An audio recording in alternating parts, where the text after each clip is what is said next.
बड़ा रो रो के बताता है, अबू मैं कहाँ फंस गया, वहाँ आके मुझे बचा लो। और ये जुल्म भी करते हैं, मारते भी। मेरा बेटा 1.5 माह तकरीबन जंगलों में बेचारा रात दिन सर्दी में बहुत बुरे हाल, ना कपड़े पास ना पैसे। हमारा बच्चा रो रहा था, यहाँ पर हम रो रहे थे, और बड़ी बुरी हालत थी सर। अरे, बंदे को अल्लाह ताला का भी कोई खौफ का रैश भी है, कोई रैश नहीं थी वहाँ पे। इसने कहा वहाँ पर खाना भी मिलेगा मेरी तरफ से, कोई अस्सलाम खाना नहीं वालेकुम, मैं था। हूं ज़ुबैर अवान। मेरी आज की वीडियो, ये जो मेरे साथ बुजुर्ग बैठे हैं इनकी है। ये एक दुकानदार हैं, इनके पास एक नौसरबाज एजेंट आया दुकान के ऊपर और इन्हें वर्गलाया, इन्हें झांसा दिया कि मैं आपके बेटे को बाहर भेजूंगा, आपके दिन फिर जाएंगे। फिर इनके साथ और इनके बेटे के साथ क्या कुछ हुआ, जब आप इनकी पूरी कहानी सुनेंगे तो आप ना सिर्फ कानों को हाथ लगाएंगे, बल्कि आप अपने बच्चों के बारे में ज़रूर सोचेंगे। तो आइए इनसे पूरी बात जानते हैं। सर, क्या नाम है आपका? मोहम्मद इकबाल हसन। इकबाल साहब, आप क्या करते हैं? मैं सेंट्री हार्डवेयर की दुकान है सर मेरी। ठीक है। क्या हुआ आपके साथ, आपके बेटे के साथ? कैसे ये शख्स आपके पास आया और इसने कैसे वर्गलाया आपको? ये कस्टमर ही बन के आया है, नाम इसको जानते थे पहले ना पता था, लेकिन ये इसको पता लग गया था कि मेरा बेटा ख्वाहिश रखता है बाहर जाने की। तो बातों बातों में इसके साथ ये डील हो गई कि मैं आपके बेटे को ना जर्मनी भिजवा दूंगा। तो सर इसके साथ बातचीत हो गई, इसने हमारा पासपोर्ट अपने पास रख लिया, और 15 दिन का महीने का टाइम दे दिया इसने। तो कहा जी वीज़ा लग के आ जाएगा। बड़ी मुश्किल से इसने 6 माह के बाद वीज़ा लगवाया, और देखा तो वीज़ा रशिया का लगा हुआ था। तो हमने पूछा, यार तुमने तो जर्मनी का वादा किया है, ये रशिया का वीज़ा हमने क्या करना है? नहीं इंशाल्लाह ताला आप बेटे को यहाँ भिजवाओ, और उसके बाद जो है ना वो 2-4 दिन 5 दिन वहाँ रुकेगा, उसके बाद इसको मैं जर्मनी भिजवा दूँगा। तो सर ऐसा ही हुआ, हमने इसकी बात मान ली। और जब ये बेटा मेरा पहुँच गया वहाँ पे, तो सर इसने 2-3 दिन ही गुज़रे, तो उसके बाद इसने मुतालबा कर दिया, जी आप 13 लाख रुपए और दो। 17 इसने पहले लिया था, 13 इसने और माँग लिया। हमारा इसके पास 30 लाख रुपए चला गया, और इसके बाद इसने बच्चे को वहाँ पर बेलारूस पहुँचा के, बेलारूस के जंगलों में, लत्विया बॉर्डर पर, पोलैंड बॉर्डर पर वहाँ फेंक दिया जाके। और बच्चे के साथ जो ज़ुल्म हुआ, उसके खाने का, पीने का, उसके मोबाइल उससे छीन लिया गया, उसके पासपोर्ट ज़ाया हो गया, वो भी उससे छीन लिया गया। ना उसके पास पूरे कपड़े थे, ना उसके पास पासपोर्ट था, ना उसके पास कुछ पैसे थे, ना खाने-पीने की कोई चीज़ थी। मेरा बेटा वहीं पे बीमार हो गया। तो बड़ी मुश्किल से उसको फिर फ़ोन किया, भई तुमने ये क्या ज़ुल्म किया हमारे साथ?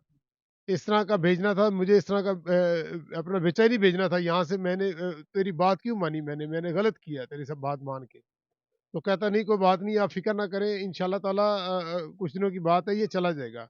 उसने फिर ये दोबारा ट्राई करवाई, ठीक है ना? तो बच्चा बीमार हो चुका था, तो मैंने उसको इल्तिजा की, भई मेरे बच्चे को वापस बुलाना है, मुझे मुझे पैसे भिजवाओ, मैं अपने बच्चे को वापस बुलाना चाहता हूँ। मेरा बेटा बीमार हो गया है। तो वो आगे से फ़ोन या तो बंद कर देता था, या फिर वो मुझे ना नई कहानी सुना देता था कि यार मैं देता हूँ, मैं पैसे लगाता हूँ, अभी करता हूँ, लेकिन कुछ नहीं किया उसने। फिर बड़ी मुश्किल से मेरे बेटे को एक मैंने वाक़फ़ियत के ज़रिए एक फ़ैमिली के साथ उसका राब्ता करवाया। अच्छा, आपकी जो उसके साथ डील हुई थी या बात हुई थी, वो क्या हुई थी कि वो लीगल तरीके से भेजेगा आपके बेटे को या इल्लीगल तरीके से? यहाँ से इसने गलतफ़हमी शुरू कर दी। यहाँ पर इसने 17 लाख रुपए में कहा था जर्मनी भिजवाऊँगा, लेकिन इसने जर्मनी नहीं भिजवाया, रशिया ले जाके बच्चे को बॉर्डरों के ऊपर फेंक दिया इसने जाके। जब आपका बेटा आपको वहाँ से कॉल करता था या फिर बताता था कि मैं तो जंगलों में रुल रहा हूँ, उस वक़्त आपकी, उसकी वालिदा की क्या हालत होती सर थी? हम पीछे रो रहे थे सर, वहाँ पर हमारा बच्चा रो रहा था, यहाँ पर हम रो रहे थे, और बड़ी बुरी हालत थी सर। अब इस बंदे को अल्लाह ताला का भी कोई खौफ नहीं आया कि मैं इस बच्चे के साथ क्या जुल्म कर रहा हूँ। मेरे बच्चे की उम्र 20-25 साल उम्र है, और ये इतनी इतनी जगह नहीं है, और ये इसने हमारे साथ बहुत जुल्म किया है। इसने में बताया कुछ और है, किया कुछ और है हमारे साथ। वहाँ पर इसने कहा रैश भी है, कोई रैश नहीं थी वहाँ पे। इसने कहा वहाँ पर खाना भी मिलेगा मेरी तरफ से, कोई खाना नहीं था। टैक्सियों के किराए लगा के, रिहाइश के किराए दे के, खानों के किराए दे के मैंने अपनी पूरी दुकान खाली कर ली सर। मेरे पास कुछ नहीं बचा इसको देने के लिए। मैं बड़ा मजबूर हो के सर इल्तिजा करता हूँ जनाब सरकार मोहसिन नकवी साहब से कि मेरे साथ इंसाफ किया जाए, मुझे मेरे पैसे वापस दिलवाए जाए। मेरा बच्चा बड़ी मुश्किल से वापस पाकिस्तान पहुँचा है और आपसे इल्तिजा है, मैं शुक्रगुज़ार हूँ आपका, मेरे साथ इंसाफ किया जाए। मुझे इसने सड़क पे लाके फेंक दिया है, मेरा घर भी गिरवी चढ़ गया है, मेरी दुकान भी खाली हो गई है। टोटल कितने पैसे उसने मैंने आपसे खा मैंने लिए? अब तक 30 इसको दिया है, 15 से 20 लाख रुपए इसने मुझसे बाद में थोड़े-थोड़े करके मंगवाए और 45-50 लाख के करीब मेरा खर्चा आ गया है इसके ऊपर। तो मैं कह रहा हूँ कितना टाइम आपका जो बच्चा है वो रुलता रहा उन जंगलों में या फिर इन वाले मुल्कों में? ये सर मेरा बेटा 1.5 माह तकरीबन जंगलों में बेचारा रात-दिन सर्दी में बहुत बुरे हाल, ना कपड़े पास, ना पैसे पास, ना मोबाइल पास। बड़ी मुश्किल से बात होती थी, किसी के मोबाइल लेके बात करता था और अब्बू मैं बड़ा रो के बताता अब्बू मैं कहाँ फँस गया वहाँ के मुझे बचा लो। और ये ज़ुल्म भी करते हैं, मारते भी हैं आगे से और बहुत ज़ुल्म करते हैं ये, ना कुछ खाने को देते हैं, ना पीने को देते हैं। मैं वहाँ पर नादी नदी नालियों का पानी पी के गुज़ारा करता हूँ। अब जब सर क्या आपका बेटा यहाँ से गया तब उसकी क्या हालत थी और जब वो वापस सर आया मेरा तब क्या बेटा हालत अल्लाह थी? का शुक्र है, आप तस्वीर देख लें उसकी, सेहतमंद बेटा गया था मेरा यहाँ से और जब मैं वापस आया मैं तो अपने बेटे को पहचान ही नहीं सका। 4 माह में मेरे बेटे की ये हालत हो गई, मैं सोच भी नहीं सकता। फिर आप कैसे कामयाब हुए अपने बेटे को वापस यहाँ सर लाने वहाँ में? पर एक पाकिस्तानी फैमिली मिली, मैं उसका बड़ा मशकूर हूँ, शुक्रगुज़ार हूँ, जिन्होंने मेरे बेटे का साथ दिया। तो वो उन्होंने बेचारों ने वापसी का भी एहतमाम किया, इसके कागज़ात बनवाए, फिर इसको मैं पैसे जो भिजवाए मैंने वापसी के, वो भी उन्होंने बेचारों ने उसको अच्छे तरीके से एयरपोर्ट बिठा के वो गए हैं कि यार तू अपने मुल्क जा, तू बीमार है।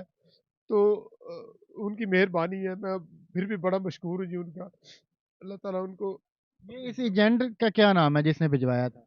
ये इसका नाम शिदात महमूद है जी। यहाँ ननकाना साहब का पीछे गाँव है इसका और यहाँ किराए का मकान है इसका गुल गुलबहार कॉलोनी में।